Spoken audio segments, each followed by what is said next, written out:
শুনছেন গল্প স্বল্প 107 FM রেইনবোতে। গল্প স্বল্প, গল্প স্বল্প। গল্পের সব চরিত্র কাল্পনিক, বাস্তবের সঙ্গে এর কোনো রকম মিল সম্পূর্ণ কাকতালীয়। চরিত্র ও ঘটনা সাহিত্যের প্রয়োজনে নির্মিত। কারোর সংবেদনশীলতাকে আঘাত করা আমাদের উদ্দেশ্য নয়। ধূমপান ও মদ্যপান স্বাস্থ্যের পক্ষে ক্ষতিকারক। 107 FM রেইনবো এটি সমর্থন করে না। গল্প স্বল্পতে আজ শুনবেন বাণীব্রত গোস্বামীর লেখা রক্ষাকর্ত্রী জগদ্ধাত্রী। লেখক বাংলা সাহিত্যের প্রথম সারির বিভিন্ন পত্রিকাতে নিয়মিত লেখালেখি করেন।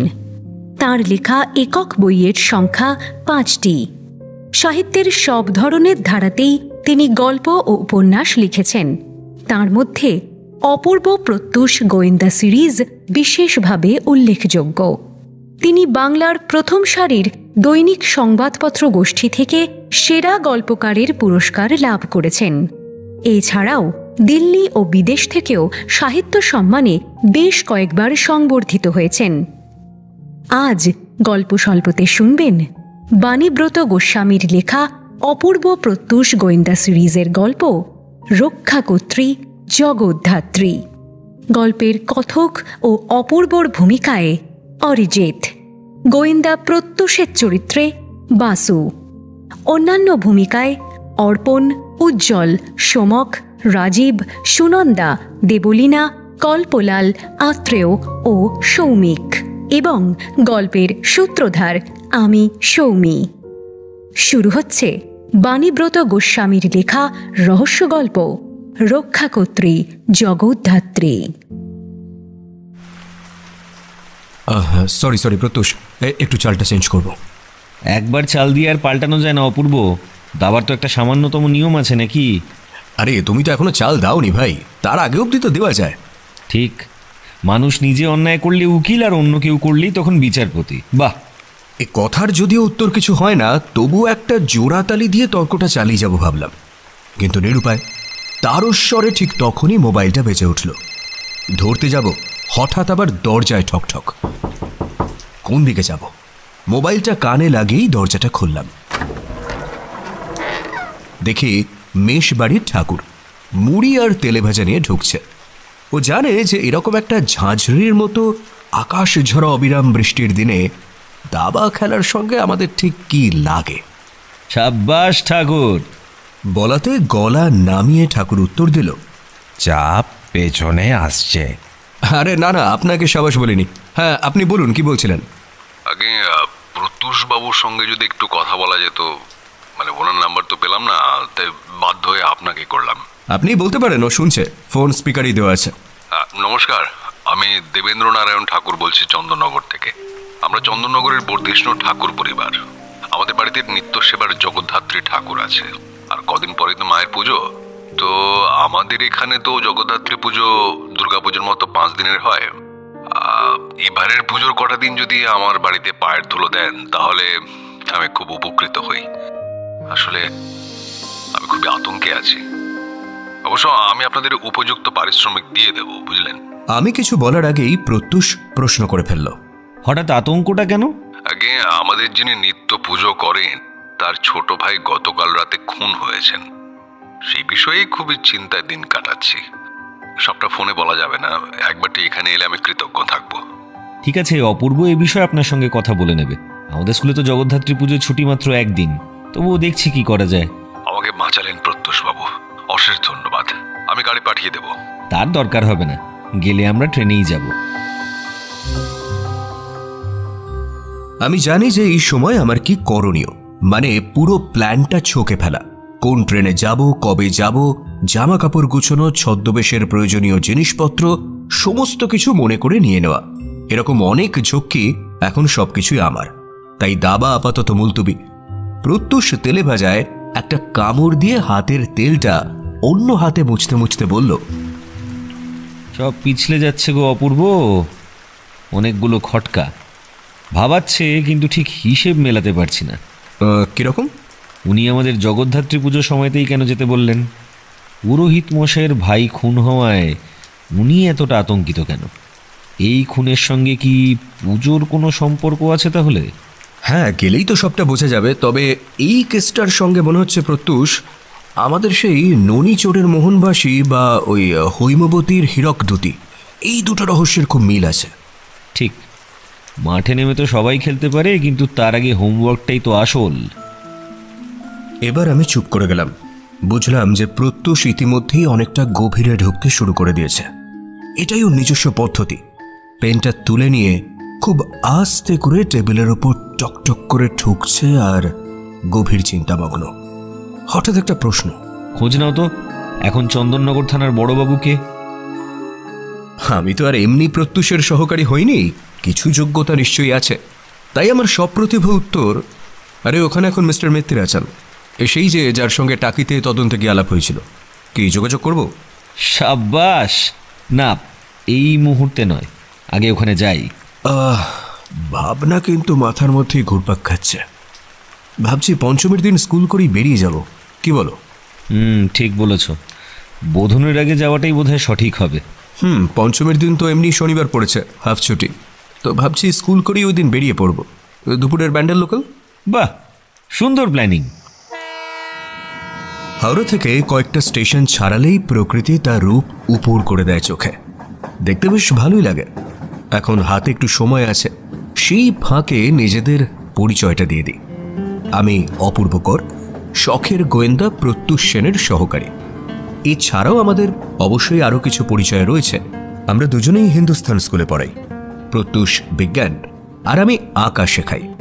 সেই সূত্রেই আমি লালবাজারের কম্পোজিট আর্টিস্ট, মানে ওই যারা সাক্ষীর মুখের বর্ণনা শুনে অপরাধীর ছবি আঁকে। পুলিশ মহলে তাই কিঞ্চিত জানাশোনা আছে। প্রত্যুষের মাঝে মধ্যে সেই সুযোগটা কাজে লাগে। আরও একটা কাজ আমি অবশ্য গোপনে করে থাকি, সেটা সাধারণত বাইরে বলতে চাই না, যে প্রত্যুষের সব রহস্য তদন্ত আমি গল্পের আকারে লিখে রাখি। থাকি মির্জাপুরের একটা ছোট্ট মেস বাড়িতে। ডজন খানেক খুব জটিল রহস্য উন্মোচন করে ইদানিং প্রত্যুষের বেশ নামডাক।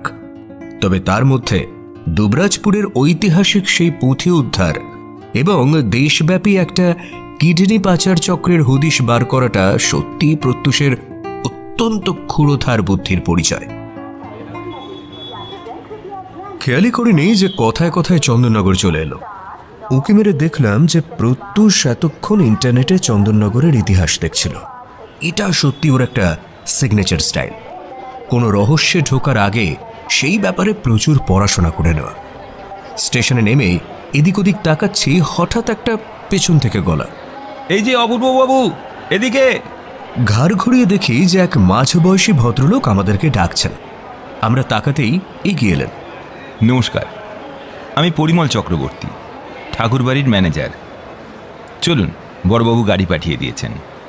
তো আপনি আমাদের চিনলেন কি করে? আপনাদের ছবি দেখেছি তো কাগজে, সেই কপালকুণ্ডল আর খাড়া উদ্ধার থেকেই তো আমি আপনাদের খবর রাখি। আমাদের কথার ফাঁকেই প্রত্যুষ ঢুকে গেল। তা কতদিন আছেন এই বাড়িতে? বছর 10। এখানে একটা খুন হয়েছে কিছুদিন আগে শুনলাম, ব্যাপারে কিছু জানেন নাকি? সেসব কথা বড়বাবুই আপনাকে বলবেন। আমি বললে ছোট মুখে বড় কথা হয়ে যাবে। আমার কাজ শুধু আপনাদের এখান থেকে নিয়ে ওখানে যাওয়া, আর যে কদিন এখানে থাকবেন আপনাদের দেখাশুনো করা। কথায় কথায় মিনিট 15-র মধ্যেই ঠাকুর বাড়িতে চলে এলাম। বিরাট দুমহলা জমিদার বাড়ি, বেশ মোটা সব থাম ঐতিহ্যের ভার বহন করছে। দারোয়ান লোহার গেটটা খুলে দিল। ভেতরে নুড়ি পাথরের রাস্তা, আর গাড়ি গিয়ে দাঁড়ালো একদম শ্বেত পাথরের গাড়ি বারান্দার নিচে। ডান দিকে জগদ্ধাত্রী ঠাকুরের মন্দিরটা চোখে পড়ল। বাঁদিকে একটা ফুল ফলের বাগান ঘেরা পুকুর। প্রত্যুষের চোখ কিন্তু সিসি ক্যামেরার মতো, সমস্ত কিছু এক ঝলকে মাথায় গেঁথে নিল।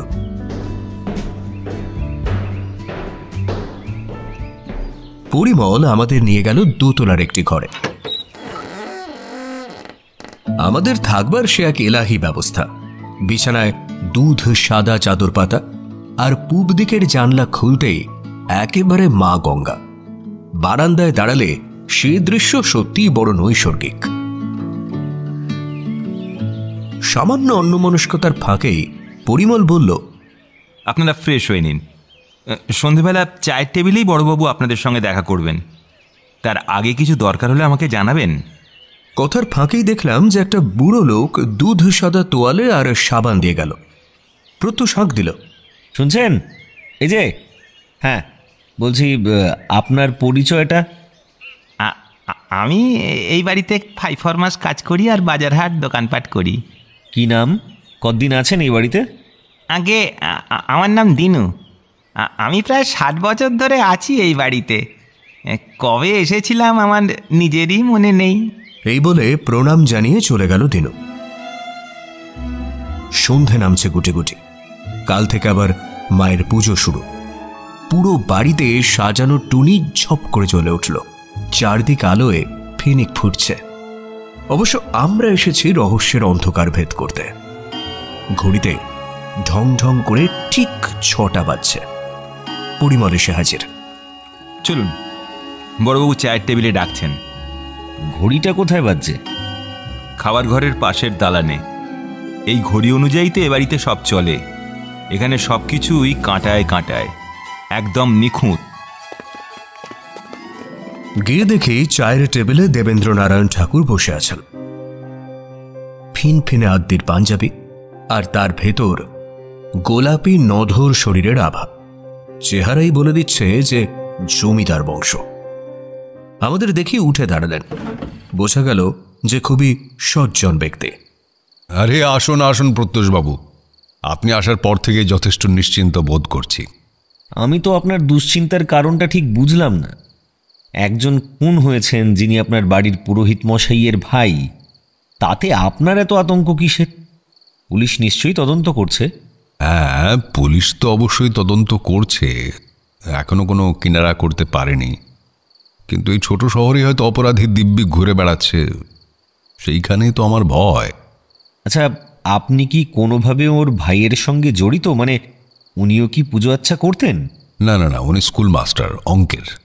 আমি কোনোভাবেই ওনার সঙ্গে জড়িত নই। তবে তবে কি? মানে আমাদের পুরোহিত মশাই হরিহর চক্রবর্তীর ছোট ভাই ছিল এই গদাধর চক্রবর্তী। ভাই মানে যমজ ভাই, 7 মিনিটের ছোট। এরা বংশ পরম্পরা আমাদের কুল পুরোহিত। 2 ভাইকে একদম অবিকল একরকম দেখতে। তো আমার ভয়টা সেখানেই। অবিকল একরকম দেখতে বলে আপনার ভয় কেন? এমনও তো হতে পারে যে আমাদের পুরোহিত মশাইকে মারতে গিয়ে ওনাকে মেরে ফেলেছে। কারণ পুরোহিত মশাই আমাকে একদিন বলেছিলেন যে ওকে নাকি কে একজন কদিন হলো অনুসরণ করছে। তবে ওর ভাই মারা যাওয়ার পর থেকে সে ব্যাপারটা কেটে গেছে। তবুও পুলিশ বলেছে যে খুনি নাকি প্রথমে মারতে চায়নি। পোস্টমর্টমে জানা গেছে যে মৃত্যুর আগে ভালো রকম ধস্তাধস্তি হয়েছিল। তারপর যতদূর সম্ভব বেকায়দায় ছুরিটা বুকে ঢুকে গেছে। হয়তো মারতে চায়নি খুনি, শুধু ভয় দেখাতে চেয়েছিল। আপনার এরকম ধারণার কারণটা কি? আমার না, পুলিশের ধারণা তাই, আমি শুনেছি। এই বাড়ির পুরোহিত মশাইকে হঠাৎ কেউ ভয় দেখাতে বা খুন করতে যাবে কেন? মানে এরকম আপনার মনে হওয়ার কারণটা কি? যেহেতু পুরোহিত মশাই আমাদের বাড়ির অনেক গোপন কথাই জানতেন। বুঝতে পারছেন, আমরা প্রায় 300 বছরের জমিদার বংশ। সোনাদানা তো কম নেই বাড়িতে, তাই হয়তো। বুঝলাম। তা আমাকে এখন কি করতে হবে? খুনের তদন্ত? না না না না না, সে তো পুলিশ করছে। আপনি আমার বাড়িতে 5 দিন অতিথি। আপনার উপযুক্ত পারিশ্রমিক আমি দেব। শুধু খেয়াল রাখবেন যেন নির্বিঘ্নে আমাদের এই মা জগদ্ধাত্রীর পুজোটা মিটে যায়। কাল থেকে সব আত্মীয় স্বজন এসে যাবে। তাহলে তার আগেই আমি একটু বাড়ির লোকদের সঙ্গে আলাপ করে নিতে চাইব। অবশ্যই, আমি এখনই সবাইকে ডাকছি। তারপরে আমরা ঠাকুরের অস্ত্র সাজাতে যাব। কালকে তো আবার বোধন, তো এবারে তিথি একটু তাড়াতাড়ি পড়েছে। বাড়ির সবাইকেই ডাকা হলো। দেবেন্দ্রবাবুরা 3 ভাই, মেজ ভাই নরেন্দ্র আর ছোট ভাই বীরেন্দ্র। দেবেন্দ্রবাবুর 1 ছেলে, আমেরিকায় থাকে, ইঞ্জিনিয়ার, আগামীকাল আসছে বউ বাচ্চা নিয়ে। আর এদিকে নরেন্দ্রবাবুর এক মেয়ে, এক ছেলে। মেয়ের বিয়ে হয়েছে গুপ্তিপাড়ায়, পূজা আসবে। ছেলে তীর্থঙ্কর এখনো বিয়ে থা করেনি, পৈতৃক ব্যবসাতেই যুক্ত। এদের মূল ব্যবসা কাপড়ের, আরো অনেক ব্যবসা আছে। আর বীরেন্দ্রর 2 ছেলে, ছোট, দুজনেই স্কুলে পড়ে। আর আছে বাড়ির 3 বউ। ছোট বউয়ের বোন মানে বীরেন্দ্রর শালী নমিতা প্রতিবারই পুজোর সময় এখানে আসে। কলকাতার কলেজে ইতিহাস নিয়ে পড়ে, হোস্টেলে থাকে। ম্যানেজার পরিমলের সঙ্গে তো আগেই আলাপ হয়ে গেছে। আর বাড়িতে ঝি, চাকর, রাঁধুনি, দারোয়ান, মালি, ড্রাইভার এই সবাই মিলিয়ে প্রায় জোনা 10 কর্মচারী। দেবেন্দ্রবাবুর কথায় এরা সবাই খুবই পুরনো আর বিশ্বাসী। সবার সঙ্গেই টুকটাক আলাপ জমালো প্রত্যুষ, শুধু বাড়ির বউদের আপাতত বাদ দিয়ে। দেবেন্দ্রনারায়ণ বারবার ঘড়ি দেখছেন। বুঝলাম যে অস্ত্র সাজাবার সময় হয়ে গেছে। আমরা সবাই মন্দিরের সামনে গিয়ে দাঁড়ালাম। দেখলেই বোঝা যায় যে অনেক প্রাচীন গঠন শৈলী। মার্বেলের সিঁড়ি, আর সিঁড়ি দিয়ে উঠে মায়ের গর্ভগৃহ। ডান দিকের থামে একটা মার্বেলের ফলক। প্রত্যুষ কনুইয়ের হালকা খোঁচায় সেদিকে আমার দৃষ্টি আকর্ষণ করল। আমার চোখ গেল ফলকে। তাতে লেখা রয়েছে, ষষ্ঠীতে মাতৃবোধন, নির্বুদ্ধিতে অরণ্যে রোদন, নবমী নিশীতে সন্ধ্যারতি, অষ্টমী অঞ্জলিতে জট মুক্তি। কানের কাছে প্রত্যুষের ফিসফিস। কি বুঝলে ভায়া? আরে এটা তো কোনো সূত্র মনে হচ্ছে। সেই কারণেই তো আমাদেরকে ডাকা। এইবারে প্রত্যুষ আবার দেবেন্দ্রবাবুর সঙ্গে গল্পে মশগুল হয়ে পড়ল। আচ্ছা দেবেন্দ্রবাবু, আপনাদের তো সারা বছর নিত্য পূজা হয় মা জগদ্ধাত্রীর, তখন কি অস্ত্র পরানো থাকে? এমনিতে সারা বছর রূপলি রঙের অস্ত্র থাকে। পঞ্চমীতে মাকে প্রতি বছর এই সোনালি অস্ত্র পরানো হয়। সোনালি না সোনার? মানে সবই ওই সোনার জলে গিল্টি করা, মানে শঙ্খ এবং চক্র। হ্যাঁ, শুধু তীর আর ধনুকটা কিন্তু সোনার। এই কথাটা বলার ফাঁকে দেবেন্দ্রবাবুর চোখ মুখে একটা অস্বস্তি ফুটে উঠল। আশা করি সেটা প্রত্যুষের চোখ এড়ায়নি। ও পাল্টা প্রশ্ন করল, এত বড় খাঁটি সোনার তীর আর ধনুক এইভাবে 5 দিন পরানো থাকবে? সেটা তো বেশ বিপজ্জনক। আপনি তো থাকলেন, চিন্তা কি? মাফ করবেন, আমি কিন্তু আপনার এই তীর ধনুক দিনরাত পাহারা দিতে এখানে আসিনি, আর সেটা আমার পক্ষে সম্ভবও নয়। আপনি ভুল করছেন। আপনার মতো রহস্য সন্ধানীকে কি আমি সে কথা বলতে পারি? দেখুন, দেবদেবী বিষয়ক যে কোনো তদন্তে আপনি তখন 1 নম্বর। তীর ধনুক অত সহজে চুরি করতে পারবে না কেউ, সে রাস্তা মারা আছে। হাত সাফাই করে তা হবে না, মগজ খোলতাই হতে হবে। সেখানেই তো আপনার সঙ্গে লড়াই হতে পারে, সেই কারণেই তো আপনাকে এখানে আনা। তীর ধনুক হাত থেকে খোলা পড়ার কোনো সূত্র আছে নাকি? সে বিষয়ে কাল সকালে বোধনের পর জলখাবারের টেবিলে আলোচনা করব। সবটাই বলে দেব আপনাকে। আজ আমাকে মাফ করবেন, রাতটুকু শুধু একটু কৌতূহল থাক। আচ্ছা, শেষ প্রশ্ন, আপনি ছাড়া এই সূত্র আর কে জানে? আমি যে জানি সেটা জানলেন কি করে? খুব স্বাভাবিক। হ্যাঁ, আমি ছাড়া আর পুরোহিত মশাই জানেন সেই সূত্রটা। সেটাই আন্দাজ করেছিলাম। তখনও তীর ধনুক পরানো হয়নি, পাশে রাখা। মুহূর্তে ফ্যাকাশে হয়ে গেল দেবেন্দ্র নারায়ণের মুখ। শুধু হাতটা বাড়িয়ে দিলেন প্রত্যুষের দিকে করমর্দনের উদ্দেশ্যে। মানুষ চিনতে আমার ভুল হয় না প্রত্যুষবাবু। আমি সঠিক লোককে সঠিক কাজের জন্য বেছেছি। সাবাস। খেয়াল করলাম যে ঠাকুরমশাই আর 5টা সাধারণ তীরধনুকের মতোই মায়ের আঙুলের ভেতর দিয়ে রডটা ঢুকিয়ে ওপরের চওড়া অংশটা প্যাঁচ দিয়ে আটকে দিলেন। তাহলে এখন প্রশ্ন হলো যে সূত্রটা কি কাজে লাগে? রাতের খাবার ঘরেই দিয়ে গেল দিনু। দিনুর সঙ্গে আমাদের সখ্যতা ক্রমশ বাড়ছে। আর এদিকে টুকটাক গল্পের ফাঁকে কখন চোখ লেগে গেছে জানি না। হঠাৎ ঘুম ভাঙতে দেখি যে প্রত্যুষ বারান্দায় পায়চারি খাচ্ছে। বুঝলাম শান দিচ্ছে মগজে, বোধহয় সূত্রটাকেই ভাঙতে চাইছে। আবার আমি পাশ ফিরে ঘুমিয়ে পড়লাম। সকালে জলখাবারের টেবিলে এলাহি আয়োজন, পুজো শুরু। প্রত্যুষ গরম ফুলকো লুচিতে একটা ছোট্ট আঙুলের টোকায় ধোঁয়াটা বার করে দিল। দেবেন্দ্রবাবু বলে উঠলেন, আপনাকে আরো দুটো লুচি দিই? সেটাই তো ভাবছি, কটা খাবো? 6টা, 9টা নাকি 8টা? মানেটা তো আপনার সহজেই বুঝে যাওয়া উচিত। 6, 9, 8 তো। দেবেন্দ্রবাবুর চোখ বিস্ফারিত। আমিও অবাক।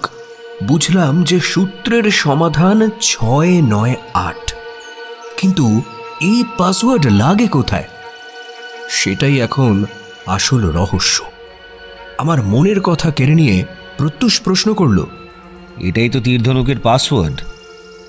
হ্যাঁ, তীর আর ধনুকের গায়ে দুটো সেন্সর লাগানো আছে। কেউ হাত দিলে অ্যালার্ম বেজে উঠবে। এই একটা পাসওয়ার্ড দিয়ে দুটো সেন্সর অফ করা যায় পুজো করার সময়, না হলে তো বাঁচতেই থাকবে। এছাড়াও আপনি দেখেছেন বোধহয় যে মন্দিরে সিসি ক্যামেরা লাগানো আছে। হ্যাঁ দেখেছি, কিন্তু পাসওয়ার্ডের সূত্র ছড়ায় লেখা কেন? আগে এটা আমার পিতৃদেব ঈশ্বর চন্দ্রনারায়ণ ঠাকুরের হেঁয়ালির নিদর্শন। উনি খুব গোয়েন্দা কাহিনীর ভক্ত ছিলেন তো, ছড়া কেটে কথা বলতে খুব ভালোবাসতেন। সেই নেশাতেই এই পদ্মের ভেতর পাসওয়ার্ড লুকিয়ে রাখা। যদি কখন আমরা ভুলে যাই, তখন আমরা ছোট তো, এই সেন্সর ফলকের বয়স প্রায় ধরে নিন 50 হবে। আচ্ছা, পাসওয়ার্ডটা ঠিক কিভাবে কাজ করে? ট্রলি ব্যাগ আছে না, ওই ট্রলি ব্যাগের মতো একটা নাম্বার লক তীর আর ধনুকের গায়ে লাগানো আছে। সেখানে এই 6, 9, 8 সেট করলেই সেন্সর বন্ধ। আচ্ছা, একটা কথা, এই তীর ধনুকের এত নিরাপত্তা কেন? দেখুন, প্রায় 300 বছর আগে আমাদের পূর্বপুরুষ ইন্দ্রনারায়ণ চৌধুরীকে স্বয়ং নদিয়ার রাজা কৃষ্ণচন্দ্র এই তীর ধনুকটা উপহার দেন। তাঁর দয়াতেই গঙ্গার পাড়ে আমাদের এই জমিদারি। তবে সেসব তো আর এখন কিছুই নেই, শুধু বেঁচে আছে ইতিহাস। তারপর থেকে মা জগদ্ধাত্রী আমাদের বাড়িতে পূজিতা হন। দেবীর আশীর্বাদই আমাদের দবদবা। তাই এই তীরধনুকের মূল্য শুধু সোনা হিসেবে নয়, তার ঐতিহাসিক চাহিদাও আকাশ ছোঁয়া। ইতিমধ্যে আমার কাছে 5 কোটি টাকারও লোভনীয় অফার আছে। আমি বা আমার বংশের আশা করি কেউ কোনোদিন ওটা হাতছাড়া করবে না। ওটা সত্যি আমাদের খুব পয়া। তবে হ্যাঁ, আমার বাবার আমলে এক প্রাচীন ঐতিহাসিক দ্রব্য পাচারকারীর নজরে পড়েছিল এই মহামূল্যবান তীরধনুকের ওপর। এখানে তো একসময় ফরাসিদের শাসন ছিল। কিছু ফরাসি সাহেব তখন এই শহরে বাস করতেন। তো বাবা তখন এক ফরাসি কোম্পানির সঙ্গে যোগাযোগ করে এই সেন্সর লকের ব্যবস্থা করেন। ইন্দ্রনারায়ণ চৌধুরী কেন? আসলে আমরা তো চৌধুরী। ফরাসি বর্ডার ডুপ্লে সাহেবের কাছ থেকে পরে আমরা এই ঠাকুর উপাধি পাই। আচ্ছা, ধন্যবাদ। চলো অপূর্ব, একটু বেরোবো, থানায় যেতে হবে বুঝলে। গাড়িতে উঠিয়ে প্রশ্ন করলাম, এই প্রত্যুষ এইসব সেন্সর কিভাবে কাজ করে? তদন্তের থেকেও তোমার লেখালেখিটা এখন বেশি প্রয়োজনীয়, তাই না? আমি ধরা পড়ে গিয়ে লজ্জায় হাসলাম। বললাম, প্লিজ বলো না। সেন্সরের ভেতর থেকে একটা রেডিও ফ্রিকোয়েন্সি তরঙ্গ বেরোয়। কেউ বা কিছু সেই বস্তুটা স্পর্শ করলে সেন্সর একটা বার্তা পাঠায়, আর তাতেই অ্যালার্ম বেজে ওঠে। বুঝলাম। থানায় মিত্তিরবাবু যথেষ্ট খাতির করলেন। সেটা পূর্ব পরিচিত বলে নয়, উনি মানুষটাই প্রকৃত অমায়িক। প্রত্যুষ জিজ্ঞেস করাতে বললেন, আরে লোকটা নির্বিবাদী নিরীহ মানুষ ছিলেন। সেদিন রাত্রিরে ওই ঠাকুর বাড়ি থেকে বেরিয়ে নিজের বাড়ি যাচ্ছিলেন। খুব বৃষ্টি হচ্ছিল তখন, রাস্তাঘাট একেবারে শুনশান ছিল। তারপরে এই খুন, কোনো চাক্ষুষ সাক্ষীও নেই। আপনার কি মনে হয় মিত্তিরবাবু, খুনটা কে করতে পারে? বা কেনই বা করলো? এলাকার বা আশেপাশের সব অপরাধীকে জেরা করা হয়ে গেছে। যদ্দূর মনে হয় তারা কেউ করেনি। এ নতুন খুনি। খুনের ধরন বলছে একদমই কাঁচা হাতের কাজ, হয়তো অনিচ্ছাকৃতভাবে হয়ে গেছে। ছাত্র কেউ হতে পারে, হয়তো পরীক্ষায় ফেল করিয়েছিলেন, সেই রাগের বশে। তীরের একটা ফলা সবে পাওয়া গেল, এখনো ধনুকের দুটো দিক বাকি। আপনার কথার মানে তো কিছুই বুঝতে পারছি না মিস্টার সেন। ঠাকুরবাড়ি থেকে বেরিয়েই উনি খুন হয়েছিলেন, মানে ওই সোনার তীর ধনুকের সঙ্গে এই খুনের একটা সম্পর্ক আছে। যেহেতু উনি একদম পুরোহিত মশাইয়ের ডুপ্লিকেট, এখন বাকি দুটো বিষয়ের প্রথম খটকা হলো খুনি এখন কি করছে, কিভাবে চেষ্টা করছে তীর ধনুকটা হাতাবার। দ্বিতীয়ত, সে কি একাই নাকি তার কোনো সাগরেদ বা গুরুদেবও আছে? হ্যাঁ, ঠাকুরবাড়ির তীর ধনুকের কথাটা আমিও শুনেছিলাম বটে। গতবার পুজোয় যেদিন গিয়েছিলাম নিজের চোখে দেখেওছি। শুনেছি অনেক দামি পুরনো জিনিস, সিসিটিভি সেন্সর সবই নাকি লাগানো আছে। ঠাকুরবাবু বলেছিলেন, তারপরেও চুরি যাবে? ইচ্ছে করলে সবই চুরি করা সম্ভব মিস্টার মিত্তির। যাকে আপনি যখন এসে পড়েছেন, আশা করি আর কোনো চিন্তা নেই। ফেরার পথে কৌতূহলটা আর চেপে রাখতে পারলাম না। আচ্ছা ভাইয়া, তুমি কি করে বুঝলে যে এই খুনের সঙ্গে তীর ধনুকের একটা সম্পর্ক আছে? অপূর্ব, যে খুনটা করে ফেলেছে সে হয়তো খুনটা করতেই চায়নি, দুর্ঘটনাবশত হয়ে গেছে। এমনও তো হতে পারে যে সে পুরোহিত মশাই হরিহর চক্রবর্তী ভেবে তার ভাই গদাধর চক্রবর্তীকে খুন করে ফেলেছে ভয় দেখাতে গিয়ে। তো পুরোহিত মশাইকে খুনি হঠাৎ ভয় দেখাবে কেন? মানে পাসওয়ার্ডটা জানার জন্য? সাব্বাস অপূর্ব, এই তো প্রকৃত রহস্য কাহিনী লেখকের মতো কথা। কিন্তু একটা নতুন রহস্যের তো জন্ম হলো, সেটা খেয়াল করলে? কই না তো। কি?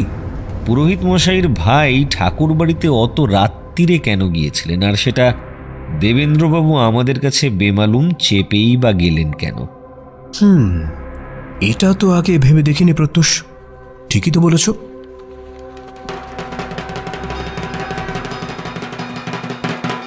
ঠাকুরবাড়িতে লোকজনের ভিড় ইতিমধ্যেই বেড়ে গেছে, অনেকেই চলে এসেছে। আমেরিকা থেকে এসে গেছে রূপঙ্কর, তার স্ত্রী রিমি এবং দুই ছেলে। ছেলে দুটোকে দেখতে একদম বিদেশি, নাম জন আর নীল। বীরেন্দ্রবাবুর দুই ছেলে বিল্টু আর বল্টুর সঙ্গে খেলা করছে। নরেন্দ্রবাবুর মেয়ে শর্মিলা, তার ছোট্ট নাতনি মামুনি, জামাই মানস আর মানসের এক বন্ধু সমিত এসে পড়েছে। সমিত কলকাতায় থাকে, মফস্বলের বর্ধিষ্ণু বাড়ির পুজো খুব কাছ থেকে উপভোগ করবে বলেই এখানে এসেছে। শুনলাম ফটোগ্রাফার, গলায় একটা দামি ক্যামেরা চলছে। মেয়ে জামাইয়ের বাড়ি তো মোটামুটি কাছেই, গুপ্তিপাড়ায়। জামাইদের মিষ্টির ব্যবসা, বিদেশেও নাকি সেই মিষ্টি রপ্তানি হয়। সব গল্পই আমাদের কানে আসছে, আমরা শুধু কান পেতে থাকছি। উৎসব মুখর একটা পরিবেশ। আমি প্রত্যুষকে বললাম, বেশ ভালোই লাগছে, কি বলো? শুধু ভালো লাগলে হবে? কত লোকের ভিড়ে ক্রমশ জটিল হয়ে উঠছে, অথচ অঙ্কের মাস্টার মশাই কিনা বিনা দোষে চলে গেলেন। বুঝলাম যে প্রত্যুষের মাথায় গদাধর চক্রবর্তীর খুনের ব্যাপারটা ঘুরছে। সুযোগ খুঁজছে শুধু দেবেন্দ্রবাবুকে ধরার। শান্তভাবে কথা বলার জন্য অপেক্ষা করতে হলো রাতে খাওয়া দাওয়ার পর অবধি। খেয়ে উঠে আমরা ছাদে গেলাম, ওখানে একটু ফাঁকা। দেবেন্দ্রবাবুই আমাদের নিয়ে গেলেন ছাদ থেকে পুরো চন্দননগর শহরটা পুজোর সময় কেমন লাগে সেটা দেখানোর জন্য। ঠিক সেই সুযোগটাই কাজে লাগালো প্রত্যুষ। আচ্ছা দেবেন্দ্রবাবু, গদাধরবাবু যেদিন খুন হন সেদিন অত রাতে উনি আপনাদের বাড়িতে এসেছিলেন কেন? ঠিক, এই কথাটা আপনাদের আগে বলা হয়নি। আসলে আমি লজ্জায় আপনাদের বলতে পারিনি। উনি বীরেন্দ্রর দুই ছেলেকে অঙ্ক করাতেন, সপ্তাহে 2 দিন। সাধারণত সকালেই আসতেন, তো হঠাৎ সকালে ওর কি কাজ পড়ে গিয়েছিল, ফোনও করেছিলেন, তো সকালের বদলে সেদিন রাত্রিরে এলেন। তারপরই আমার বাড়ি থেকে বেরোনোর পরে এই বিপত্তি। তাহলে বুঝতে পারছেন যে এরকম শত্রুহীন একজন মানুষের মৃত্যুর কারণ আমি নিশ্চিত পুরোহিত মশাই ভেবেই ওকে মেরেছে খুনি, ওই তীর ধনুকের পাসওয়ার্ডটা জানার জন্য। এবার বুঝতে পারছেন তো আমি কেন এত লজ্জিত আর আতঙ্কিত, কে বা কারা না জানা অবধি আমি কিছুতেই চিন্তামুক্ত হতে পারছি না। আচ্ছা ঠিক আছে, আপনি শান্ত হন, আমি দেখছি কি করা যায়। আমাকে বাঁচালেন প্রত্যুষ বাবু। ঠিক আছে, এবার ঘুমিয়ে পড়ুন। শুভরাত্রি। পরদিন সপ্তমী সকালে উঠেই চায়ে চুমুক দিয়েই প্রত্যুষকে জিজ্ঞেস করলাম, আচ্ছা আজকে আমাদের প্রোগ্রামটা কি? কেসটা খুব জটিল হয়ে যাচ্ছে গো অপূর্ব। তবে বাড়ির কোনো লোক ব্যাপারটার ভিতর জড়িত থাকলেও খুনটা করেছে কিন্তু বাইরের লোক। হঠাৎ এই কথা কেন বললে? দেখো, বাড়ির সব লোকই জানে যে পুরোহিত মশাই এবং তার ভাইকে একরকম দেখতে। তাছাড়াও সে জানে পুরোহিতের ভাই এই বাড়িতে পড়াতে আসে, তাই সে আগে থেকেই অনেকটা সাবধানে থাকত। খুনটা যে করেছে সেই এই বিষয়টা জানে না। তবে আমার ষষ্ঠেন্দ্রিয় বলছে তীর ধনুক চোর কিন্তু পুরোটাই এখন নজরে রাখছে। বাড়ির অন্তত কেউ একজন জড়িত না থাকলে তীর ধনুক কোনো মতেই এত নিরাপত্তার ভেতর থেকে সরানো সম্ভব নয়। হয়তো সে এখন বাড়িতেই আছে, এত সহজে সে লোভ বা হাল ছাড়বে না। ঠিকই বলেছ। আচ্ছা, থানার বড়বাবু যে বললেন যে গদাধর বাবুর কোনো ব্যক্তিগত শত্রু, মানে কোনো ছাত্র হয়তো রাগের বশে এই কাজ করে ফেলেছে? আমার তা মনে হয় না। তাহলে সে এই বাড়ি থেকে যেদিন রাতে বেরোলো সেদিন না মেরে তো অন্য কোনো একদিন মারতে পারত। ঠিক ওই দিনই মারার সম্ভাবনাটা ভীষণ ক্ষীণ। তাহলে আমরা তদন্তটা এখন এগোবো কিভাবে? আমার মনে হয় যারা বাড়ির খুব কাছের লোক অথচ স্থায়ীভাবে বাড়িতে থাকে না, তাদেরকেই প্রথমে জেরা করার কাজটা শুরু করলে ভালো হয়। ম্যানেজার পরিমলকে তুমি কি সন্দেহের ঊর্ধ্বে রাখতে চাইছো? যেহেতু ও তো আর এই পরিবারের সঙ্গে সরাসরি সম্পর্কিত নয়, তাই? আমি কিন্তু কাউকেই সন্দেহর ঊর্ধ্বে রাখছি না। সেটা গোয়েন্দাদের রাখতে নেই, এমনকি দেবেন্দ্র নারায়ণ ঠাকুরকেও নয়। মানে কি বলছো তুমি? আমার তো কিছুই মাথায় ঢুকছে না। মানে তীর ধনুকটা তো ওদেরই? ঠিক ওদেরই, কিন্তু ওর একার তো নয়। তাই সবটাই হয়তো সাজানো নাটক। ওদের এইভাবেই ভাবতে শুরু করতে হয়। এই গুরু সত্যি লম্বা রেসের ঘোড়া। হ্যাঁ, এখন তাহলে প্রথমেই দেবেন্দ্রবাবুর কাছ থেকে সবাইকে জেরা করার অনুমতিটা চেয়ে নিতে হবে। এই শোনো, আমার খুব জানতে ইচ্ছে করছে যে প্রথমে কাদের করবে। খুব স্বাভাবিক, যারা এই বাড়ির লোক অথচ বাড়িতে থাকে না। আমেরিকাবাসী রূপঙ্কর, তার স্ত্রী রিমি, নরেন্দ্রবাবুর মেয়ে শর্মিলা, জামাই মানস আর তার বন্ধু সমীর। পরিমল বা নমিতাকে এখন করবে না? না, আমার ধারণা ওরা সরাসরি জড়িত থাকলে অন্তত গদাধরবাবু খুন হতেন না। ওরা দোষী হলে আসল পুরোহিত মশাই হয়তো খুন হলেও হতে পারতেন। তাই আপাতত ওদের জিজ্ঞাসাবাদ নয়, তবে প্রয়োজনে পরে করতেই পারি। আমরা দেবেন্দ্রবাবুর কাছে সবাইকে জেরা করার জন্য অনুমতি চাইলাম। উনি অনুমতি দিলেন বটে, তবে সদ্য আমেরিকা থেকে আসা ছেলে রূপঙ্কর বা বৌমা রিমিকেও জেরা করা হবে শুনে একটু ইতস্তত করলেন, তবুও বাধা দিতে পারলেন না। আমরা প্রথমেই ডাকলাম রূপঙ্কর বাবুকে। চারদিকে এত কলকাকলি যে নির্বিঘ্নে দুটো কথা বলার জায়গা একমাত্র আমাদের ঘরটাই। ওখানেই ডাকা হলো রূপঙ্কর বাবুকে। প্রত্যুষ ধীর স্থির অন্তর্ভেদী সজাগ দৃষ্টি নিয়ে নির্লিপ্ত প্রশ্ন শুরু করল। আপনি কতদিন আছেন আমেরিকায়? ওই বছর 10। তীরধনুকের বিষয়টা আপনি জানেন? হ্যাঁ, ছোটবেলায় শুনেছি। অ্যাকচুয়ালি আমি বরাবরই বাড়ির বাইরে। স্কুলিং সেন্ট জেভিয়ার্স, তারপর যাদবপুর, আর ওখান থেকে ক্যাম্পাসিং, তারপর সোজা স্টেটস। এই অঞ্চলে একটা খুন হয়েছে, সেটা শুনেছেন তো? বাবা একদিন ফোনে বলছিলেন বটে। পুরোহিত আঙ্কেলের ব্রাদার হবেন মোস্ট প্রবাবলি। আচ্ছা, ওই খুনটার সঙ্গে তীরধনুক চুরির একটা সম্পর্ক আছে বলে কি আপনার মনে হয়? দেখুন, সেটা বলতে পারবো না। আসলে I am not interested in this matter. আমরা এখানে কদিন এনজয় করতে এসেছি, তারপর আবার চলে যাব। Thank you. Okay, thanks mister detective. আমার নাম প্রত্যুষ সেন। আচ্ছা, আপনার মিসেসকে একটু দয়া করে পাঠিয়ে দেবেন। Thank you mister Sen. নমস্কার, বসুন রিমি দেবী। হাই, বলুন। বলছি, আপনি কতদিন আছেন আমেরিকায়? 12 বছরের মতো। তার আগে কোথায় ছিলেন? আমাদের বাড়ি ভবানীপুরে। লা মার্টিনিয়ারে পড়তাম, তারপর বিদেশ চলে যাই পড়াশোনা করতে। আপনার বাড়িতে আর কে কে আছেন? আমি বাবা মায়ের একমাত্র মেয়ে। মা এখন আর নেই, বাবা আছেন, একাই থাকেন। আমার কাছে নিয়ে যেতে চাই, কিন্তু যেতে চান না। রূপঙ্কর বাবুর সঙ্গে আলাপ হলো কি করে? একসময় আমি আর রূপ একই কোম্পানিতে চাকরি করতাম, ওখানেই আলাপ। আপনাদের বিয়ে কতদিন হয়েছে? 8 বছর। চাকরি বা সংসার ছাড়া আপনার আর কি কিছু করতে খুব ভালো লাগে? আই মিন, হবি কিছু আছে? পুরনো অ্যান্টিক আইটেম কালেকশন। আমার সংগ্রহে অনেক দুষ্প্রাপ্য জিনিস আছে।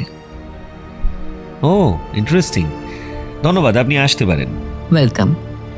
আমি নিচে গিয়ে নরেন্দ্রবাবুর মেয়ে শর্মিলা, মানে শর্মিলা ঘোষাল অর্থাৎ মানুষ ঘোষালের স্ত্রীকে ডেকে নিয়ে এলাম।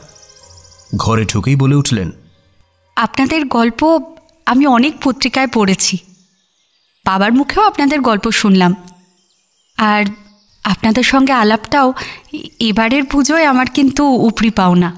ধন্যবাদ। আপনার অসুরকুলের ব্যবসাটা ঠিক কি? ওদের তো বিখ্যাত মিষ্টির দোকান গুপ্তিপাড়ায়, ওই যে ঘোষাল মিষ্টান্ন ভাণ্ডার, নাম শুনেছেন বোধহয়। ওদের গুপো সন্দেশ তো আগে সেই বিদেশে যেত, এখন যায় না কেন? আসলে কিছু অন্যান্য মিষ্টি ব্যবসায়ী এখন বাইরে থেকে এখানে এসে জমিয়ে ব্যবসা করছে তো। তাছাড়া বিজ্ঞাপনের যুগ, তাদের মিষ্টি কতটা ভালো জানি না, তবে বিদেশের বাজারটা পুরো ধরে নিয়েছে তারা। এমনকি বিদেশের অনেক জায়গায় তো তারা কর্মচারী নিয়ে গিয়ে দোকানও খুলে ফেলেছে। তাই এখানকার সব পুরনো ঐতিহ্য ক্রমে হারিয়ে যেতে বসেছে। বুঝলাম। তাহলে আপনাদের এখন বেশ টানাটানি, তাই না?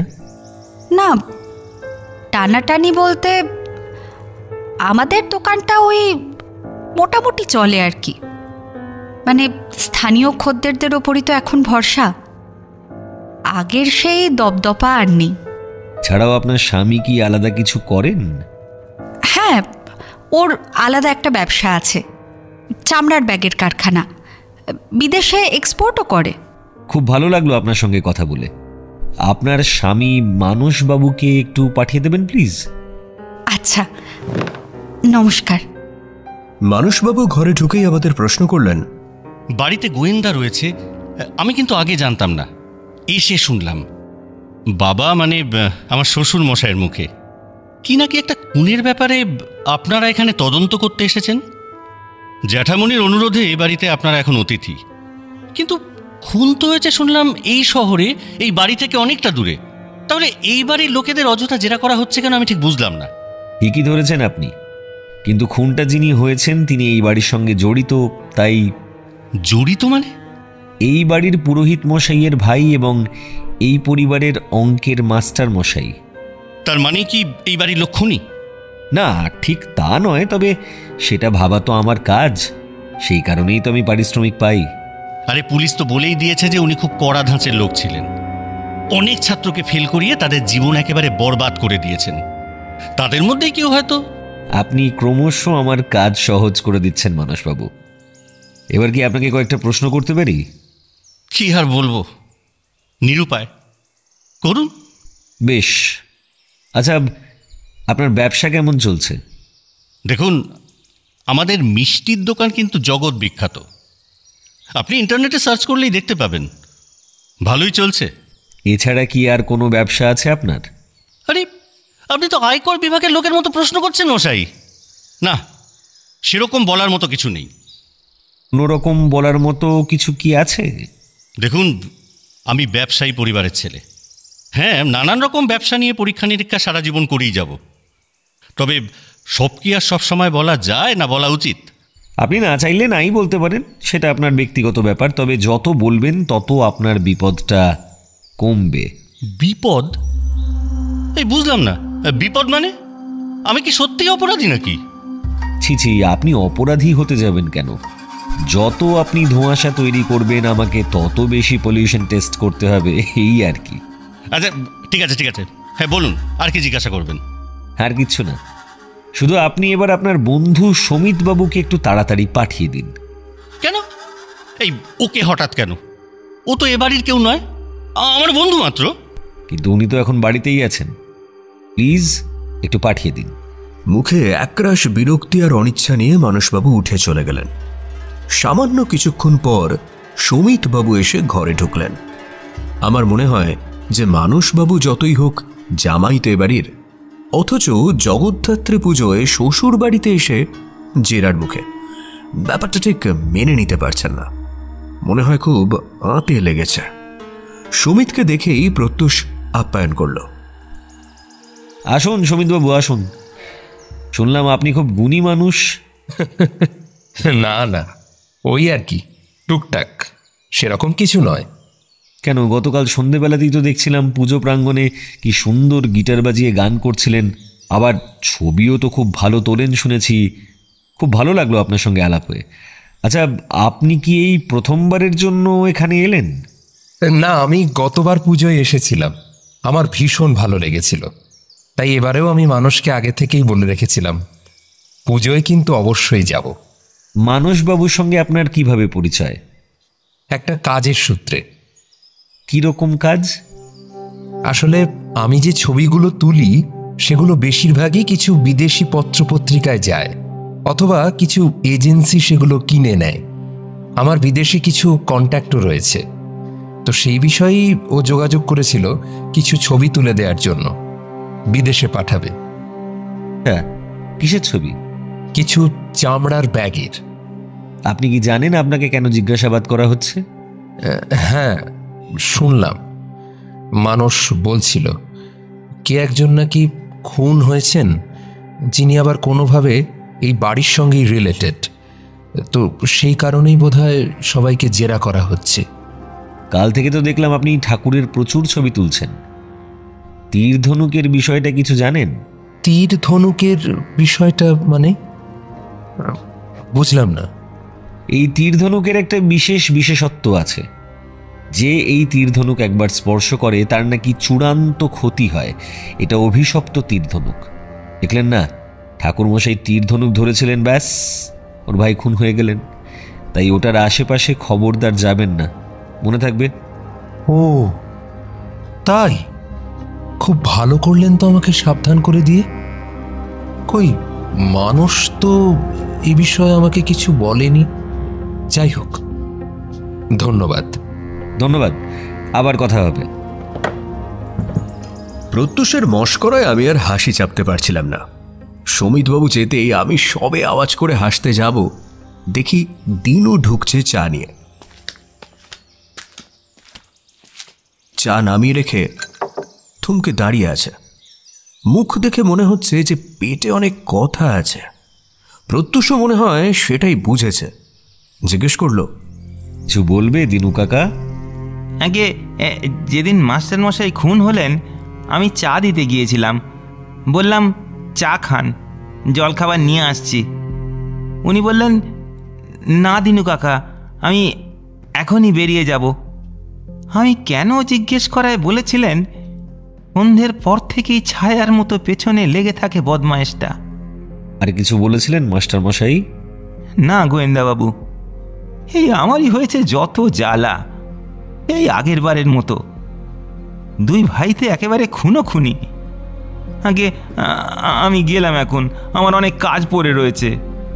আচ্ছা, এখন এসো। তবে এই বাড়ির সম্পত্তি আর সম্মান রক্ষা করার জন্য তোমাকে আমার কাজে লাগবে কিন্তু। প্রণাম জানিয়ে দিনু চলে গেল।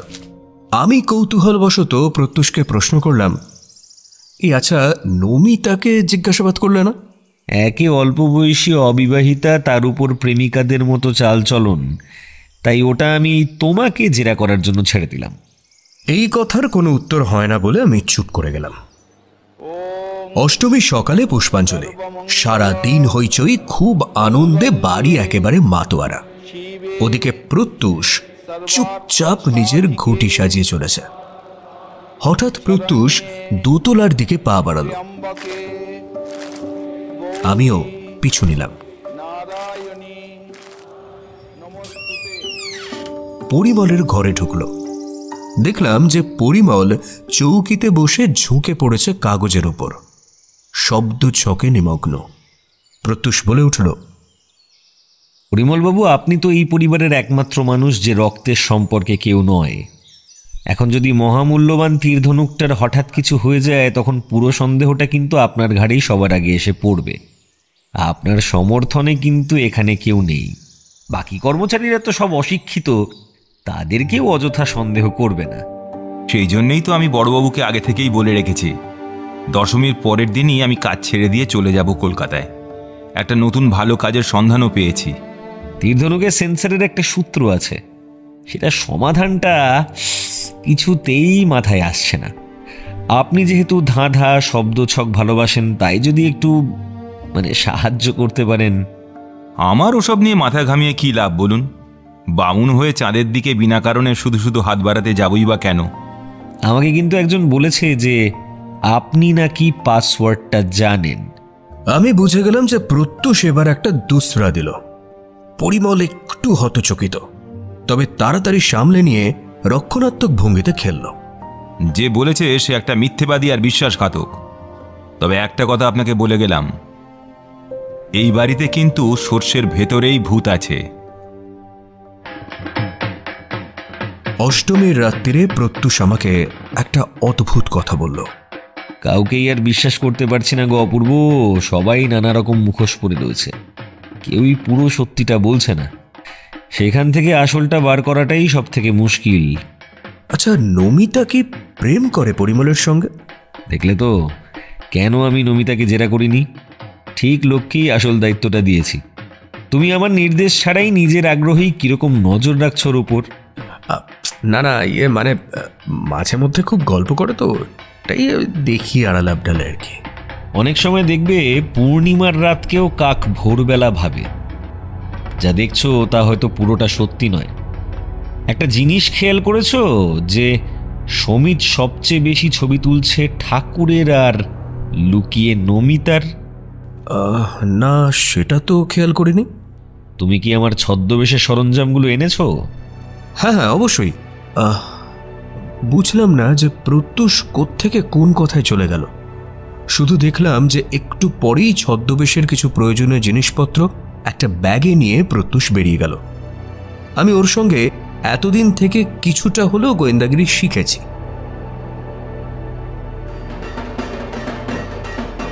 নবমী পুজোর সময় দেখলাম যে বাড়ির সবাই মোটামুটি উপস্থিত। শুধু বাড়িতে নেই প্রত্যুষ, সমিত আর নমিতা। তারা কি প্রত্যেকেই আলাদা কাজে, নাকি তিনজনেই একই জায়গায়? এবার আমার মাথা কিন্তু সত্যি গলিয়ে যাচ্ছে। প্রায় ঘন্টা 3 পর আমি আর থাকতে না পেরে পুজো শেষ হওয়ার পর বাড়ি থেকে একটু বেরোলাম। বড় রাস্তা ধরেই হাঁটছি, কাহা তো কার বাড়িতে থাকা যায়। হঠাৎ একটা অটো এসে পাশে দাঁড়ালো। দেখি এক পাঞ্জাবি ভদ্রলোক পিছনে বসে আমাকে ইশারায় ডাকছেন। আমি তো ইতস্তত। হঠাৎ পাঞ্জাবি ভদ্রলোকটি বলে উঠল, অপূর্ব উঠে এসো ভায়া, কথা আছে। সত্যি প্রত্যুষ এক এক সময় এমন ছদ্মবেশ ধরে যে আমি চিনতে পারি না। এটা ওর একটা দারুণ শিল্পসত্তা। তারপর একটা সুলভ শৌচালয়ের সামনে এসে অটোটাকে ছেড়ে দিল। ভেতরে ঢুকে যাওয়ায় বুঝলাম যে প্রকৃতির ডাক। খানিকক্ষণ পর আবার স্বাভাবিক রূপে ভেতর থেকে বেরিয়ে এলো প্রত্যুষ। আমি সুলভে বসে থাকা ছেলেটার দিকে তাকিয়ে আছি। ও যেন সাক্ষাৎ ভূত দেখছে। ভেতরে ঢুকলো পাঞ্জাবি, বেরিয়ে এলো এক বাঙালি। আমি আর থাকতে না পেরে জিজ্ঞেস করলাম, আর এতক্ষণ ছিলে কোথায়? খবর আছে ভায়া, তোমার নমিতার আসল প্রেমিক হলো সমিত। গঙ্গার ধারে স্ট্র্যান্ড রোডে নির্জনে প্রেম করছিল। তাই নাকি? তো সাংঘাতিক খবর। প্রেমের ফাঁকে হঠাৎ একটা প্রাইভেট গাড়ি এলো, ওরা উঠে গেল। আমিও অটো নিয়ে পিছু ধাওয়া করলাম। ওরা ব্যান্ডেলে গিয়ে একটা হোটেলে উঠল। আমি গাড়ির নাম্বারটা নোট করে মিত্তির সাহেবকে দিয়েছি, খবর চলে আসবে একটু পরেই। ওরা বোধহয় ফুর্তি করে এখনো ফেরেনি। প্রাইভেট গাড়ি? হ্যাঁ, ভাড়ার গাড়ি নয়, প্রাইভেট। সেটাই এখন জানতে হবে। এই অঞ্চলে ওদের বেড়ানোর জন্য ব্যবহার করতে গাড়ি দিল কোন বন্ধু? সন্ধ্যারতি শুরু হলো। সত্যি দেখার মতো। অনেক দিন মনে থাকবে পুরোহিত মশাইয়ের এই পুজো অর্চনা আর বন্দনা পদ্ধতি। মাঝখানে প্রত্যুষের ফোনটা বেজে উঠল। আমাকে ফিসফিস করে প্রত্যুষ বলল, গাড়িটা মিস্টার পাকরাশির। কোন পাকরাশি মনে আছে তো? সেই গোস্বামী মালিপাড়ায় মা মনসার মাথায় পীতাম্বরী নীলাটা যে হাতাতে চেয়েছিল। দেশের ঐতিহাসিক দামি জিনিসপত্র সব বিদেশে পাচার করে, সেবার হাতে নাতে ধরতে পারিনি, তবে এইবার বাগে পেলে আর ছাড়ছি না। তাই নাকি? কোনোদিন ভোলা যায় নাকি সেই পীতাম্বরী পদ্মাবতী কেস? তবে তার মানে তো সমিতা আর নমিতা জড়িত। ধীরে বৎস, ধীরে। অনেক রাত অবধি হুল্লোড় করে একটু বেশি রাতেই সবাই শুতে গেল। সন্ধ্যাবেলা থেকে দেখছি যে প্রত্যুষ একা ঘরে শুধু ফোন ঘাঁটছে আর অনেককে ফোন করছে। আমি শুধু কুয়াশা ঘেরা অন্ধকারে কিছু না বুঝেই হাতড়ে বেড়াচ্ছে। সন্ধ্যেবেলা দেখলাম যে থানার বড়বাবু মিস্টার মিত্রের নিমন্ত্রণ। উনি পুলিশের পোশাকে এসেছেন, খাওয়া দাওয়া করলেন, আর যাওয়ার সময় দেখলাম যে প্রত্যুষ আমাকে আসছি বলে হাত দেখালো। দারোয়ান ঝগড়ুকে নিয়ে পুলিশের জিপে উঠে বেরিয়ে গেল। বাড়ির সবাই তো হতচকিত। হঠাৎ আমার ফোনটা বেজে উঠল। দেখি প্রত্যুষ। হ্যাঁ হ্যালো, বলো। তুমি এক কাজ করো, বাড়ির সবাইকে বলে দাও যে পুলিশ ঝগড়ুকে সন্দেহ করছে, তাই জিজ্ঞাসাবাদের জন্য থানায় নিয়ে গেছে। আর তোমাকে গোপনে বলে রাখছি, ঝগড়ু আজ এখানে রাত্রিরে জামাই আদরেই থাকবে। আচ্ছা। প্রত্যুষ ঢুকলো রাত 10টা নাগাদ। মুখ বজ্র কঠিন, চাপা কালো গেঞ্জি আর নীল জিন্সের প্যান্টে ক্যারাটের ব্ল্যাক বেল্ট, চেহারাটা ফেটে বেরোচ্ছে। এতদিন পাঞ্জাবি পায়জামায় চাপা ছিল ওর আসল জৌলুসটা। দেবেন্দ্রবাবু কিছু একটা বলতে যাচ্ছিলেন। প্রত্যুষ হাত দেখিয়ে বলল, আজ খুব ক্লান্ত, কাল সকালে সব কথা বলবো। চিন্তার কিছু নেই, সব ঠিক হয়ে যাবে। আপনারা নিশ্চিন্তে ঘুমিয়ে পড়ুন। আমি এই কথার মাথা মুন্ডু কিছুই বুঝতে পারলাম না, তবে একটা অদ্ভুত ব্যাপার লক্ষ্য করলাম যে ও বাইরের পরা গেঞ্জি প্যান্ট পরেই সেদিন শুয়ে পড়ল। এই সময় আমি কম কথাই বলি, জানিও পছন্দ করে না, অন্য জগতে থাকে একটা। চোখ মুখ থেকে বুঝে যাই। চুপচাপ মোবাইল ঘাঁটছি, ঘুম জড়িয়ে আসছে, আর কখন যে চোখ লেগে গেছে জানি না। হঠাৎই একটা চিৎকার চেঁচামেচি। উঠে দেখি যে পাশে প্রত্যুষ নেই। ছুটে গেলাম দরজার কাছে। দরজাও ভেতর থেকে ছিটকানি দেওয়া। ম্যাজিক নাকি? দরজা বন্ধ, অথচ কোথায় গেল প্রত্যুষ? তাড়াতাড়ি দরজাটা খুললাম। মনে হলো যে চিৎকারটা আসছে জগদ্ধাত্রী মায়ের মন্দিরের কাছ থেকে। সিঁড়ি দিয়ে আমি দৌড়ে নিচে নেমে গেলাম। গিয়ে তোমার চক্ষু চড়ক গাছ। যা দেখছি নিজের চোখকেই বিশ্বাস করতে পারছি না। প্রত্যুষের হার্ট বলা রিভলভারটা সমিতের কপালে ধরা, আর সমিতের হাতে মায়ের তীর ধনুক। পাশে পড়ে আছে গিটারের ব্যাগটা। আমাকে দেখেই প্রত্যুষ চেঁচিয়ে উঠে বলল, অপু, তাড়াতাড়ি সমিতের কোমরের গোঁজা ছুরিটা বের করে নাও, ওটা কাজে লাগবে। আমি দৌড়ে গিয়ে ছুরিটা বার করে নিলাম। প্রত্যুষ আবার বলল, মিত্তির সাহেবকে ফোন করে দাও, আসতে বলো, আমার বলা আছে। বাড়ির সবাই হই হট্টগোলে এখন এখানে চলে এসেছে। প্রত্যুষ এবার সমিতের হাত থেকে তীর ধনুকটা নিয়ে বলল, চলুন, মামা না আসা অবধি একটু চেয়ারে বসুন, তারপর একেবারেই না হয় মামার বাড়ি যাবেন। সমিতের হাত থেকে তীর ধনুকটা নিয়ে দেবেন্দ্রবাবুর হাতে দিয়ে প্রত্যুষ বলল, এই নিন আপনার আমানত, আমি কিন্তু হাতছাড়া হতে দিইনি।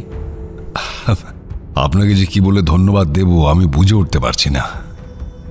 কবে তো নাটকের প্রথম অঙ্ক, এখন কি শুধু দেখে যান? হ্যাঁ, তাহলে খুনটা করলো কে? একটু ধৈর্য ধরুন, সব জলের মতো পরিষ্কার হয়ে যাবে। কথার ফাঁকেই জিপের আওয়াজ। মিত্তির সাহেব এসে গেলেন। এবার তো দেবেন্দ্রবাবুর হৃদরোগে আক্রান্ত হওয়ার উপক্রম, কারণ মিত্তির সাহেবের সঙ্গে দারোয়ান ঝগড়ু হেঁটে আসছে, চমকের পর চমক। এইবার দেবেন্দ্রবাবু আর থাকতে পারলেন না, বলেই ফেললেন, আরে প্রত্যুষবাবু, আমার মাথা কিন্তু সত্যি এবার গুলিয়ে যাচ্ছে। আপনি এবার একটু খোলসা করে ব্যাপারটা বলুন তো। বলছি, এই বাড়িতে আসার পর থেকেই আমি সবার উপর তীক্ষ্ণ নজর রাখতে শুরু করি। সবচেয়ে বেশি চোখে পড়ে নমিতার চালচলন। সব প্রতিভ, বুদ্ধিদীপ্ত, ভালো মেয়েই বলে মনে হয়। পরিমলের সঙ্গে ওর ঠাট্টাই আর কি মেলামেশাটা মেনে নিচ্ছি প্রথমে আমাকে ভুল পথে চালিত করেছিল বটে, তারপর আমি হাতে নাতে প্রমাণ পাই যে সমিতের সঙ্গে ওর একটা সম্পর্ক আছে। তার আগে অবশ্য সমিতের বেশিরভাগ ছবি তার ভালোবাসার মানুষের দিকে তাক করা, সেটা আমার চোখে পড়েছিল। হালকা সন্দেহ তখনই তৈরি হয়। আমার আন্দাজ ছিল আজ রাতেই হয়তো ঘটনাটা ঘটবে, যেহেতু কাল সকালে পুজো শেষ, আসল অস্ত্র খোলা হয়ে যাবে। দিনুদা আমাকে প্রথম খবর দেয় যে পরিমল আর সমিতকেও আলাদা গোপনে কথা বলতে দেখেছে। শুধু তাই নয়, সমিত এই এলাকায় আগেও কয়েকদিন ওর চোখে পড়েছে লক্ষ্মীগঞ্জ বাজারে যাওয়ার পথে। অথচ পরিমলের সঙ্গে সমিতের কোনোভাবেই জানাশোনা হওয়ার কথা নয়। তাহলে ওদের গোপনে কি কথা থাকতে পারে? এবার পরিমলের মুখে বিশ্বাসঘাতক কথাটা শুনে আমি দুয়ে দুয়ে চার করি, যে মেলাবার চেষ্টা করি, তবে সবটাই আন্দাজ। পরিমল হয়তো আগেই সূত্রের পাসওয়ার্ড সমাধান করে ফেলেছিল, সেটা সে সমিতকে বলে দেয়, হয়তো কিছু টাকার লোভে, কারণ তীরধনুকের টাকার ভাগ সমিত ওকে দেবে বলে মনে হয় না। কিছু ভুল বললে আমাকে কিন্তু শুধরে দেবেন পরিমলবাবু। তবে এই তীরধনুকের ইতিহাসটা কিন্তু সমিতবাবুকে বলে নমিতা। ওদের সম্পর্কের কুঁড়ি খুব সম্ভবত গত বছর জগদ্ধাত্রী পুজোর সময় ফোটে। পরিমল আর সমিতের মধ্যে সেতু হলো এই নমিতা। তবে নমিতার প্রকৃত প্রেম সমিতের সঙ্গে। পাসওয়ার্ড আদায় করার জন্যই পরিমলের সঙ্গে ভালোবাসার অভিনয়। মূল উদ্দেশ্য ছিল আসল প্রেমিকের হাতে তীরধনুক তুলে দেওয়া। কি ঠিক বললাম তো নমিতা দেবী? আর তার তীরধনুক কেনার খদ্দেরটা বোধ হয় মিস্টার পাকরাশি। কি ঠিক বলছি সমিতবাবু? তবে গদাধর চক্রবর্তীকে কে খুন করেছে সেটা কি আমি বলবো না আপনি বলবেন সমিতবাবু? সমিত আর নমিতা দুজনেই মাথা নিচু করে বসে আছে। নিজের বন্ধু বিপদে পড়ছে দেখে হঠাৎ মানসবাবু খুব উত্তেজিত হয়ে উঠলেন। দেখুন, আপনি গোয়েন্দা বলে যা খুশি মন গড়া গল্প করতে পারেন না। আচ্ছা, আপনার কাছে এসবের কি কোনো প্রমাণ আছে? অবশ্যই। তীরধনুক চুরির ব্যাপারটা তো আমি হাতে নাতে ধরেছি, আর মিত্তিরি সাহেবের খুব ভালো জানা আছে কোথায় ব্যথা দিয়ে কোন কথা বার করতে হয়। সবচেয়ে বড় কথা, মার্ডার ওয়েপনটা কিন্তু এখন পুলিশের হাতে। ওটা দিয়েই কিন্তু গদাধরবাবুকে খুন করেছিল সমিতবাবু। সমিত আর থাকতে পারল না, চিৎকার করে উঠল, আমি মারতে চাইনি ওকে। আমি তো ভেবেছিলাম উনি পুরোহিত মশাই। আমাকে নমিতা কোনো দিন বলেনি যে ওর যমজ ভাই আছে। শুধু পুরোহিত মশাইয়ের একটা ছবি আমাকে মোবাইলে দেখিয়েছিল। বারবার পাসওয়ার্ডটা জিজ্ঞেস করেছিলাম ওনাকে, উনি বলতে অস্বীকার করায় ভয় দেখাচ্ছিলাম। হঠাৎ উনি আমাকে ধাক্কা দিয়ে পালাতে চান। আমি মাটিতে পড়ে যাই, ওনার পায়ে পা দিয়ে জড়িয়ে ধরি। উনি উল্টে গিয়ে আমার ওপরে পড়েন। আমার হাতে ছুরি ধরা ছিল, ছুরিটা ওর বুকে ঢুকে যায়। আমি ওকে খুন করিনি, এটা একটা নিছক দুর্ঘটনা। তারপরেই আমি নমিতার মাধ্যমে পরিমলবাবুর দ্বারস্থ হই, কারণ নমিতা বলে যে পরিমলবাবু পাসওয়ার্ডটা জানেন। আপনি বারবার ঠাকুরের ছবি তোলার নাম করে লক্ষ্য করেন যে তীরধনুকটা ফোল্ডিং ছাতার মতো ছোট করা যায় সিন্ধুকে রাখার সুবিধের জন্য। প্রথমে চাদর মুড়ি দিয়ে মায়ের চাঁদমালাটা সিসি ক্যামেরার উপর ফেলে দিলেন। এসবই আমি মায়ের মূর্তির পেছন থেকে লুকিয়ে দেখছিলাম। তারপর খুব দ্রুত তীর আর ধনুকের ওপর পাসওয়ার্ডটা সেট করে দিলেন। অ্যালার্মটা একবার বেজে উঠেই আবার থেমে গেল। চারদিক তখন নিস্তব্ধ। এদিক ওদিক একবার দেখে নিলেন। গিটারের ব্যাগের মধ্যে তীর আর ধনুকটাকে ভরে নিয়েই পালাতে চাইলেন, আর আমি ঠিক তখনই আপনাকে ধরি। আপনি সঙ্গে সঙ্গে কোমরে হাত দিয়ে ছুরিটা বার করে আমাকে আক্রমণ করতে চাইছিলেন, কিন্তু তখনই আমি বাধ্য হলাম রিভলভারটা বের করতে।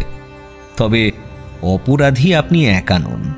এই কাজে আপনাকে নিযুক্ত করেছেন নমিতা দেবী, আর পয়সার লোভে সূত্রের সমাধান বলে দিয়ে সাহায্য করেছেন পরিমলবাবু। শুধু তাই নয়, সে পয়সা উনি হয়তো এতক্ষণে পেয়েও গেছেন। ওনার ব্যাগ সার্চ করলেই হয়তো পাওয়া যাবে, কারণ আগামীকালই ওনার কেটে পড়ার কথা। সত্যি পরিমলের ব্যাগ থেকে একটা 500 টাকার বান্ডেল পাওয়া গেল। দেবেন্দ্রবাবুর দুই ভাই নরেন্দ্রবাবু এবং বীরেন্দ্রবাবু দুজনের মাথায় হেঁট। যতই হোক, একজন জামাইয়ের বন্ধু আর একজনের শালিকা অপরাধী। নাটকের জবনিকা পতন হতে চলেছে।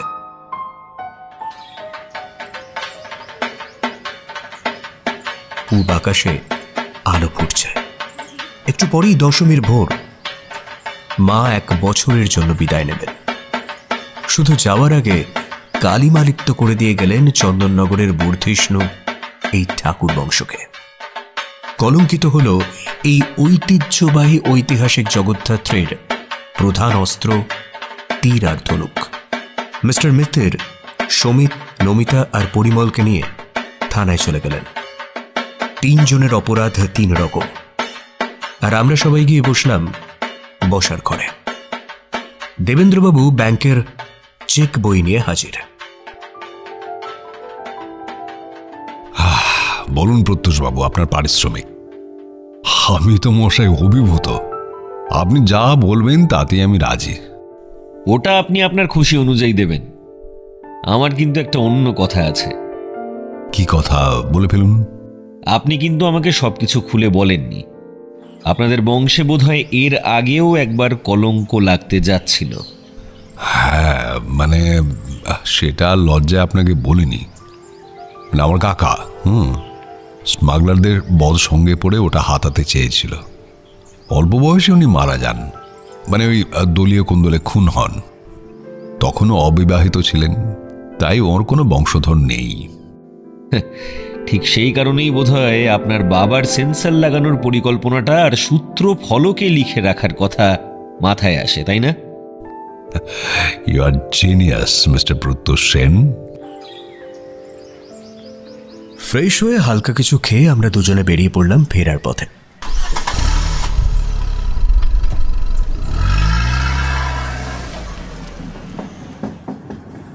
ওদের কি বিচার হবে সেটা মা গঙ্গাই জানে। দশমীর সকাল, ফাঁকা ট্রেন।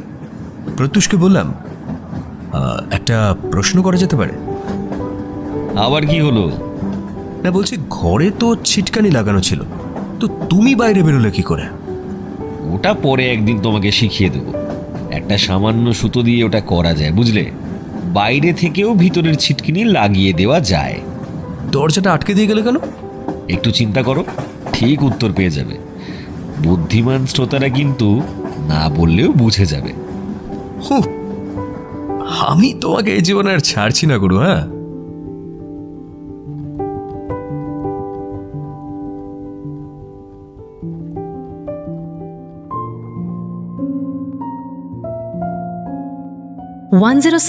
FM রেইনবোতে গল্প স্বল্প অরিজিনালসে আজ শুনলেন বাণীব্রত গোস্বামীর লেখা রহস্য গল্প রক্ষাকর্ত্রী জগদ্ধাত্রী।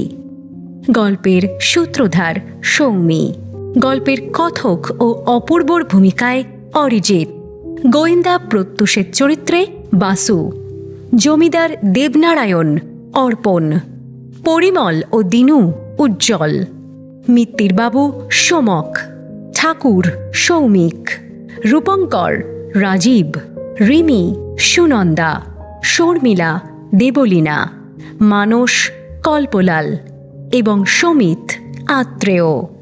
সমগ্র পরিকল্পনা ও পরিচালনা শুভদা। শুনলেন গল্প স্বল্প।